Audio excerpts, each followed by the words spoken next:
Today we're bringing you an adrenaline-pumping counterattack. Come to see how we turn this tiny room into a blockbuster showdown. Vera and Martin were like superheroes and escaped. Martin darted in the bathroom, unaware of Vera lurking behind the door like an invisible ninja. Then Vera threw a bottle of hot sauce, blasting it to bits with his gun, turning it into a spicy victory. He quickly discovered that Martin's camera was like a pair of eyes, capturing all the secrets they wanted to uncover. The two excitedly dashed to a sound shop. The owner, like a magician, played a video of Palm Tree Funeral Home, showing people hauling a coffin. To their dismay, the coffin bearers were fully armed like characters out of a movie, definitely not the kind of people I'd want to negotiate with. Feeling let down, the duo headed to the break room. Seeing Martin dejected, Vera asked, "What's up?" Martin grumbled above Vera's butt hit, unaware their chat was on the big screen.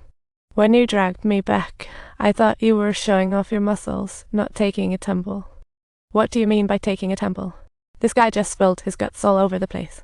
"Okay, I admit I hate your butt, but you can't say I kinda threw a punch there." "Sweetheart, that's just frustration. In my book, it's not as simple as you think." At that moment, they finally noticed the screen, and it was like being caught with their hands in the cookie jar. They bolted out of there. Back at the precinct, they investigated the video agency and found it controlled by Donutta Papaya. Her son Johnny was like the ultimate escape artist, arrested multiple times but managed to slip out like it was a magic trick. This guy had powers even the cops couldn't handle, so they roped in a computer whiz to eavesdrop on Johnny's calls. After discovering Johnny was reaching out to pest control experts, they decided to go undercover as the greatest fake employee. They successfully infiltrated Johnny's mansion, gearing up for an epic mouse extermination. But the moment they saw a mouse, Martin freaked out like he'd seen a ghost. Once the minions left, Martin seized the opportunity to install listening devices on the roof, while Vera sneaked downstairs, casually turning off the ground floor surveillance. Meanwhile, Martin witnessed the most iconic scene of the entire show, Vera casually swiping Johnny's top-secret documents before he bolted.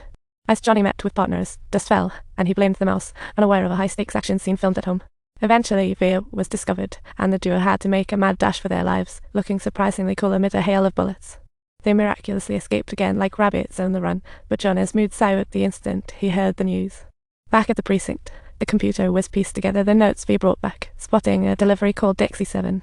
The registrant was a brother named Porty, and Martin recalled one of the drug dealers from their last skirmish shared their name. This guy had once been clobbered in the ear by Vera, so they schemed to bail him out of jail, promising to let him go after they tempted by their offer. Porty finally agreed to show them Johnny's secret drug delivery route. While waiting, Vera and Lucy chatted, having been together for half a year, but fearing Martin's explosive temper. However, this time, Lucy was determined to tell her brother the truth. When Martin discovered the truth, he was furious, and Vera rushed to defend them, but love was in the air. Martin held back his anger, noticing that the speedboat had arrived at a hidden dock. The coffin was unloaded from the boat and loaded into a hearse. Seeing this, the duo decided to chase after it. After stuffing Porty in the trunk, they took off after the hearse, but Johnny's goons quickly recognized them. In an instant, the hearse sped out, sending the bodies inside tumbling everywhere.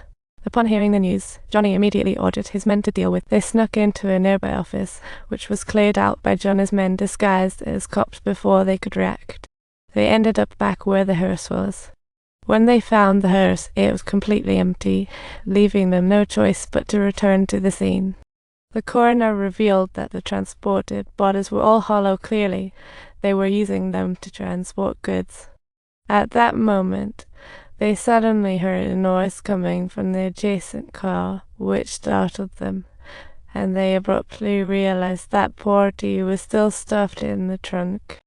That night, under the cover provided by their teammates, they silently and covertly went into the depths of the morgue, and Martin discovered a substantial heap of cash hidden within one of the coffins.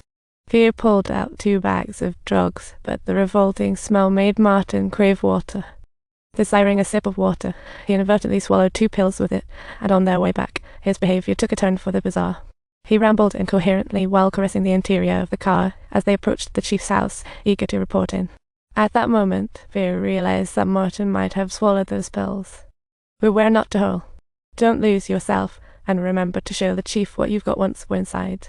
As the chief listened in shock, Martin was in full swing for the medication, even sprinting up to the 2nd floor of the chief's house. Vera exclaimed, "What in the world is going on, big guy?"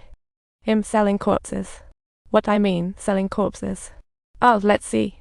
Just moments later, Martin came downstairs wearing the chief's pajamas and gulping down water, leaving the chief utterly shocked. Realizing something was amiss, the chief and Vere promptly tossed Martin into the bathroom, dousing him with cold water, finally reviving him. Meanwhile, Lucy was all set to meet Johnny, knowing that all their hard work was finally about to pay off.